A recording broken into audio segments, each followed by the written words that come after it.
Bonjour à toutes et à tous, comment allez-vous? Bienvenue dans une nouvelle vidéo. Aujourd'hui on se retrouve pour le premier vlog de l'année 2025. Bonne année, voilà. Et on se retrouve avec moi qui cherche désespérément la lumière devant ma fenêtre. C'est vraiment horrible. Il fait que pleuvoir, bonjour, nous sommes en Bretagne. Donc j'ai décidé de faire un petit vlog lecture pour ce week-end parce que j'ai prévu de me mettre un petit coup de pied aux fesses et de finir plusieurs livres. Donc je vous montre celui que j'ai fini ce matin alors qu'en fait ma caméra était en train de charger. C'était Wintering, The Power of Rest and Retreat in Difficult Times de Catherine May. Alors c'est pas celui que j'avais tiré comme étant ma première lecture de 2025, de première lecture obligatoire, mais j'ai commencé Anno Dracula le 1er janvier. C'est juste que je ne l'ai pas terminé, enfin je l'ai même pas avancé. En fait j'ai lu 15 000 autres livres entre deux. Parce qu'il me fait pas envie, mais bref, on reparlera de ça plus tard. Là, je viens vous parler de Wintering. Du coup, il s'agit d'un livre sur effectivement un peu l'hiver littéral, comment traverser l'hiver, mais aussi comment traverser l'hiver métaphorique, qui est l'équivalent de la dépression. Voilà, pour l'autrice. Et c'était assez contemplatif, assez intéressant, très introspectif en fait, et j'ai beaucoup aimé faire cette lecture à ce moment-là, en hiver, oui, en milieu d'hiver pour moi, puisque pour moi l'hiver c'est décembre, janvier, février, et j'ai particulièrement horreur des mois de janvier et février, voilà. Donc je me suis dit, hey, il y a des trucs à retirer de cette lecture. Voilà, donc j'ai fini ça aujourd'hui, on est à un livre terminé, un livre qui du coup était un livre que je voulais lire pour ma palle de l'hiver, ce qui est donc fait, et un livre qui est dans ma palle de 2025, 25 livres pour 2025, un livre déjà qui est tic, donc ça franchement j'étais absolument ravie. Là je vais continuer d'écouter mon audiobook que j'ai bientôt fini, je crois que je suis à 86%, donc j'espère le finir aujourd'hui. Il s'agit de Whiskey Business de Elliot Schrefer. Et c'est trop bien, j'adore. Ça y est, c'est en train de revenir, de devenir ma romance préférée. Et une de mes romances préférées de toute façon, voilà. Et je trouve ça absolument trop mimes, et en même temps très spicy, voilà. Il y a tout, il y a les Highlands, il y a l'Écosse, il y a l'accent écossais, il y a des personnages qui se connaissaient avant et qui se retrouvent quand ils ont 30 ans, qui take things slowly, tu vois, et qui sont pas genre en train de rush comme dans toutes les romances de Noël que j'ai lues. Voilà, donc en vrai c'est top, et je vais faire ça pendant que je fais du meal prep, tout simplement. Voilà, c'est tout, c'est mon update de vlog, vraiment ma vie passionnante. Ça filmait juste quand je me suis loupée. Je suis désolée, attends, vas-y, là je filme quand tu ne te loupes pas.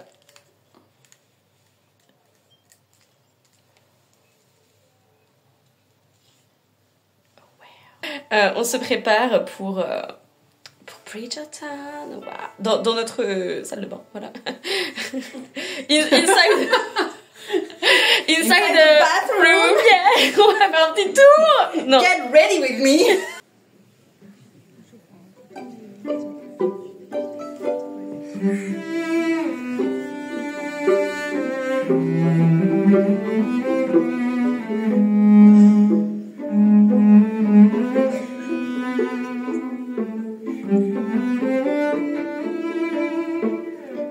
Toi tu es en train de lire La lignée des maudits de Oh. Bleu and Guillaume. Guillaume. Je l'ai mélangé avec Cécile Guillaume. C'est ça, tu fais le... Et voilà. Tada. Et moi je lis mon troisième livre techniquement de la vidéo. Bon, j'avais bien commencé les deux hein, pour les finir pendant la vidéo, mais là je suis à un tiers. Et c'est quoi, lequel là du coup? C'est We Used to Live Here, c'est le thriller. Le thriller où il y a les gens qui arrivent. Oui, qui débarquent chez la meuf en mode hey, on habitait là avant. Ouais, j'ai réussi à m'empêcher de le binge, tu vois. Là je suis en mode allez, c'est bon.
Excusez-moi ce look un peu échevelé, je viens de me laver les cheveux. Je me suis dit que j'avais quelques minutes pour vous updater sur les livres que je suis en train de lire, enfin que j'ai fini d'ailleurs. Puisque ce vlog lecture c'est un peu n'importe quoi, hein. On sent bien que j'ai du mal à reprendre et tout, à moitié je le lis, à moitié je... Bon. En audiobook, j'ai fini Whiskey Business de Elliot Fletcher, qui était donc l'histoire de April qui... Bon, ça fait longtemps qu'elle n'est pas revenue sur l'île de Skye, en fait, puisque c'est de là où elle vit à Londres de base, et en fait son grand-père décède et du coup elle est là, ben, bah, il va falloir que j'aille mettre les affaires en ordre, tout ça. Quand elle arrive, il y a Malcolm qui gère la distillerie de whisky qui est dans sa famille depuis des générations, et c'était quelqu'un qu'elle connaissait quand ils avaient 15-16 ans quoi, enfin voilà. C'est le frère de sa meilleure amie d'enfance, donc voilà, elle le connaît un peu, mais il était vachement timide à l'époque, tout ça. Et là on va être sur une, comment dire, une dynamique grumpy sunshine, c'est à dire que lui il est hyper renfermé, il est là en mode gna gna gna gna, et elle est là genre ouais tout est trop beau, c'est trop bien, enfin c'est un peu caricaturé comme ça, mais elle est vachement plus positive que lui, et elle est vachement elle flirte beaucoup, elle sourit beaucoup, etc. Elle joue un peu de ses atouts et tout ça, et lui il est là en mode et en fait une petite romance va se créer évidemment entre les deux. Et je pense que bah, c'est le premier coup de cœur de 2025, c'est arrivé assez vite, je le savais un peu, franchement je me suis lancée dans le livre en me disant je pense que ça va être une excellente lecture, et ça a été une excellente lecture, donc là j'étais là genre yes, oui. Et voilà, il y avait tout ce que j'aimais, il y avait de la communication qui était saine, il y avait des personnages matures, il y a un troisième acte où il n'y a pas de tromperie ou de break-up ou quoi que ce soit, genre ils ont des problèmes évidemment parce que c'est le troisième acte des romances, c'est là où après avoir conclu il se passe des choses où tu te dis non ils étaient si bien ensemble et en fait machin, et là en fait ça se passe pas, dans le sens où oui ils ont des problèmes etc, mais en fait ils les résolvent ensemble et de manière mature et saine, voilà. Et j'étais là genre ah ça fait du bien, ça fait du bien, et du coup ça rendait la romance vraiment vraiment crédible, vraiment mimi. Je mets une petite astérisque parce que une fois qu'ils sont passés le fait qu'ils s'apprécient pas trop, après ils deviennent un peu amis mais de manière un peu bon, tu sens quand même qu'il y a une tension entre eux, et finalement évidemment ils concluent. Et alors là une fois qu'ils ont conclu, ils y vont pas de main morte. Voilà, c'est assez spicy quand même. Voilà, je sais que ça se fait beaucoup, en tout cas sur les chaînes anglophones, de dire le degré de sexe qu'il y a dans les livres. Celui-ci, voilà. C'est pas, pour moi c'est pas vulgaire, pour moi c'est toujours sensuel, etc. Enfin, mais quand même, si vous êtes dérangé par ça, je pense que potentiellement vous serez dérangé par toutes ces scènes, voilà, qui sont nombreuses sur la fin du livre. Et ensuite, j'ai eu un deuxième coup de cœur dans cette vidéo, je suis là genre ah incroyable. Hier, je me suis fait un petit reading sprint avec moi-même et de base avec Imen, mais en fait elle m'a quitté au bout de 30 minutes en mode non mais je peux pas me concentrer, je m'en vais et tout, genre ok. Mais moi du coup j'ai fini par finir mon livre et mettre, enfin en 2 heures, j'étais vraiment sur mon canapé comme ça, en train de lire le truc, en train de dire c'est pas possible, ah il est incroyable. Du coup j'étais en train de lire We Used to Live Here de Marcus Cleaver. C'était apparemment de base un roman qui s'est fait en Fred Reddit et qui du coup a été édité ensuite. C'est donc le premier roman de cet auteur.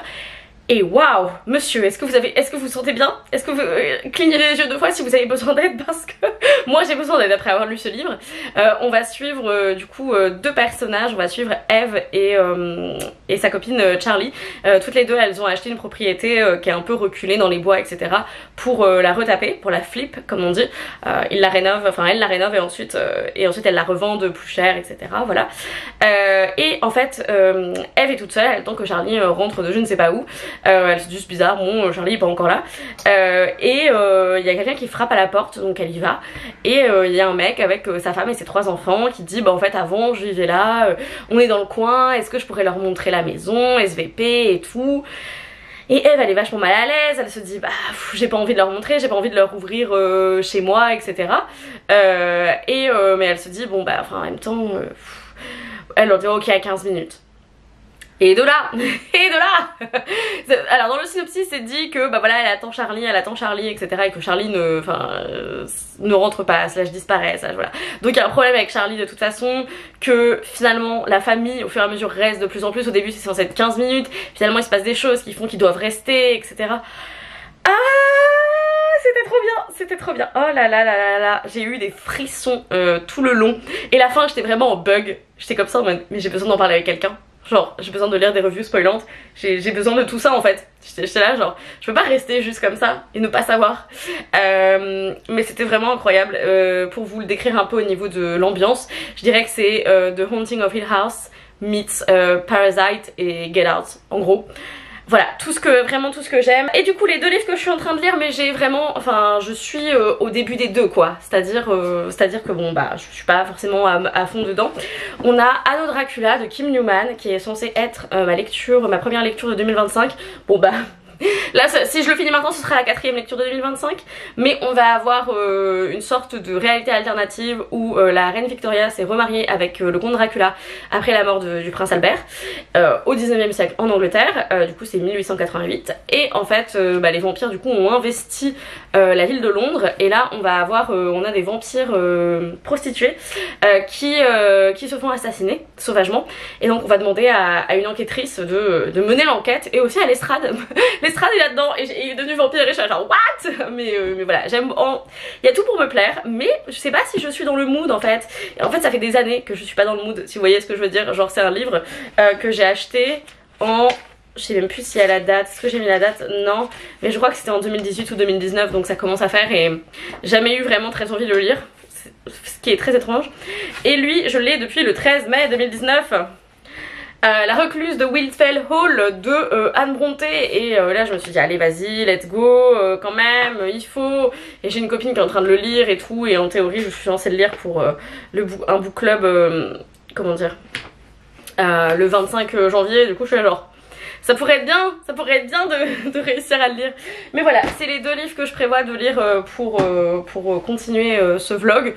Ce vlog qui du coup n'a pas de sens et voilà, ne sert pas à grand chose. C'était pour me motiver à lire et en fait ça m'a motivé à lire puisque j'ai fini 3 livres pendant ce vlog. Donc je me dis que voilà, ça a bien fonctionné. Alors, là je voulais faire un petit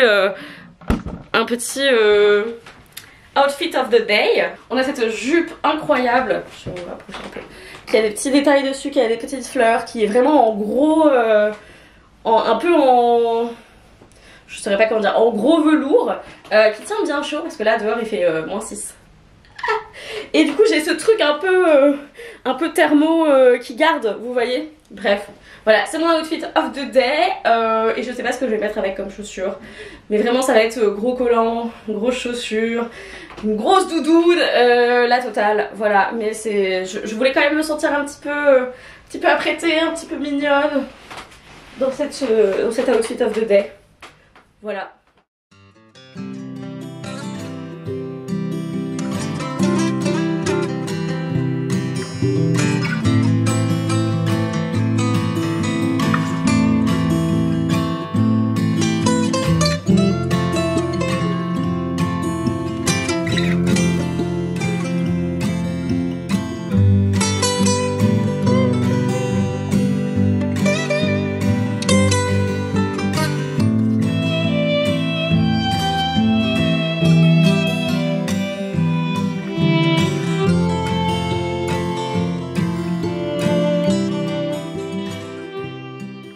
Actuellement en train de finir la recluse de Wildfell Hall.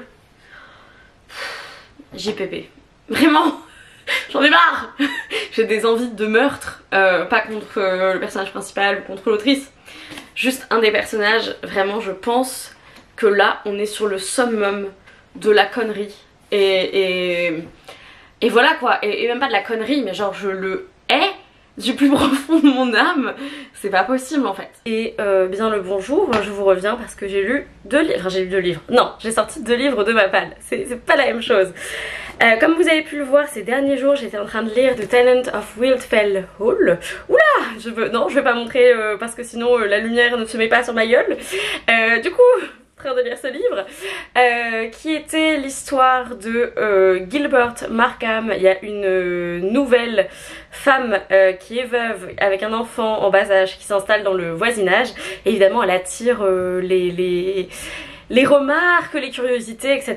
Et on va se rendre compte, on va finir par avoir sa life story à un moment, et on va se rendre compte que effectivement son chemin vers le veuvage a été semé d'embûches, et notamment gros trigger warning pour une relation hyper toxique, abusive qu'elle avait avec son mari, avec qui elle est restée 5 ans, enfin mariée 5 ans. Et waouh, ok, descente aux enfers, descente aux enfers. D'abord un peu un côté honeymoon, etc. Et puis ensuite l'enfer quoi. Quelqu'un de toxique en général, quelqu'un de pas très, enfin qui donne le change un peu en société, mais qui a des gros moments enfin dépressifs, mais dans le sens où et de méchanceté et de cruauté, etc. parce que notamment il boit, voilà, il est alcoolique en fait, tout simplement. Et du coup ce fléau commence à détruire des vies en fait, tout simplement. Je crois que j'avais pas lu vraiment de livres où c'était un peu le point central, et là c'est encore plus compliqué de se dire que Anne Brontë en fait, qui est donc la sœur de Charlotte et Emily, qui ont écrit respectivement Jane Eyre, Là où dure le vent, etc. C'est hyper compliqué de se dire qu'en fait ça c'est ce qu'elle a vécu, c'est des scènes qu'elle a vraiment vécues avec son frère Branwell du coup, qui était effectivement alcoolique, qui était malade tout le temps, qui souffrait de beaucoup d'addictions, voilà, qui était assez irascible à certains moments, bref. Donc assez compliqué ce livre, mais j'ai fini par le bouffer en pas très longtemps finalement, parce que c'est quand même quasiment 600 pages, et en fait une fois que j'étais partie dedans j'étais à fond, voilà. Donc je l'ai terminé il y a pas longtemps. Je le lisais pour le club de lecture qu'on a avec la librairie The Little Bookshop sur Rennes, librairie du coup qui est complètement anglophone, et donc le book club est en anglais, donc trop chouette. Un livre que j'ai abandonné, c'est Anno Dracula. Voilà, c'était le livre que j'avais pioché, que j'étais censée lire en premier en 2025. Bah déjà ça n'a pas été fait parce que j'ai lu littéralement 4 livres avant celui-ci. En fait je l'avais avancé de 30 pages le premier jour, le 1er janvier. Et depuis, et là on est le 23, depuis je ne l'avais pas continué parce qu'en fait j'ai pas d'intérêt pour ce livre, je n'ai plus d'intérêt pour ce livre. En plus j'ai vu qu'il avait été blurb par Neil Gaiman sur la couverture. Allez, il m'en fallait pas plus, j'ai fait ok c'est bon, j'ai pas envie de lire ce livre. En fait je vois son nom, je suis horripilée, je suis voilà, enfin petit disclaimer, mais effectivement je sais pas si vous avez vu passer le fait que Neil Gaiman a été accusé de violences sexistes sexuelles par plusieurs femmes déjà en août ou en juillet 2024, mais là il y a eu une deuxième enquête du magazine Vulture, qui est une enquête vraiment en profondeur, qui a révélé qu'il y en avait beaucoup plus en fait, tout simplement. Oula, j'en perds ma voix. Et du coup, je vous mets en barre d'infos l'article d'une copine de Numérama qui a fait un peu un condensé de l'article de Vulture, parce que vraiment j'ai commencé à lire l'enquête, et en fait j'ai pas pu aller jusqu'au bout. Très sincèrement, c'était tellement horrible que j'ai fait j'ai lu 40% je crois, et après j'étais là. En fait je suis pas suffisamment bien moralement dans ma tête, etc. pour lire tout un truc horrible de comment il a manipulé tout le monde, et de comment il a agressé des gens, et voilà. Donc très sincèrement enfin c'est la seule fois où je vais aborder ça, et en vlog et tout, et voilà, tout le monde s'en fiche, et chacun va faire comme bon lui semble. Moi perso il y aura plus, enfin déjà je crois que j'ai lu un seul livre de lui, donc voilà, mais c'est sûr qu'il n'y aura pas de lecture de Neil Gaiman sur cette chaîne, et ni de consommation, d'adaptation, quoi que ce soit, et voilà. Et bien sûr énorme soutien aux victimes. Je ne lis plus Anno Dracula, j'ai lu 4 livres, enfin j'ai fini 4 livres pour ce vlog, donc je suis trop contente. Bon, c'est un vlog qui fait tout le mois de janvier, donc logique, et j'espère avoir encore le temps de lire 3 livres. Oula. Salomé un peu ambitieuse. Ce soir il y a un event du coup à la librairie, puisqu'on est le 23 janvier et c'est la journée de la lecture je crois. Voilà, je crois que c'est le truc officiel, et donc on fait une silent reading night, voilà, donc on sera pendant 1h30 à la librairie à 19h30 après la fermeture pour lire tous et toutes ensemble notre livre en cours. Pour l'instant le seul truc que j'ai en cours c'est un livre audio qui est The Tainted Cup de Robert Jackson Bennett. J'en suis à 20% et j'aime plutôt bien, mais en tout cas c'est pas ce que je vais lire pour ce soir, puisque je lis en livre audio. Je pense que je vais peut-être essayer de lire Orbital parce qu'il fait que 200 pages. Donc en fait je pense que je peux l'avoir terminé ce soir. Je peux essayer de me faire un petit challenge, de le lire toute la soirée, de commencer du coup à la librairie et quand la librairie ferme de revenir ici pour finir le livre. So I started reading it and it's really amazing. It's dystopian science fiction. We're on Mars and normally I don't read a lot of science fiction. But I got into it because the author, he studied political science. The book is over there. Oh, can we close the door? Thank you. Because otherwise it's getting cold. It's getting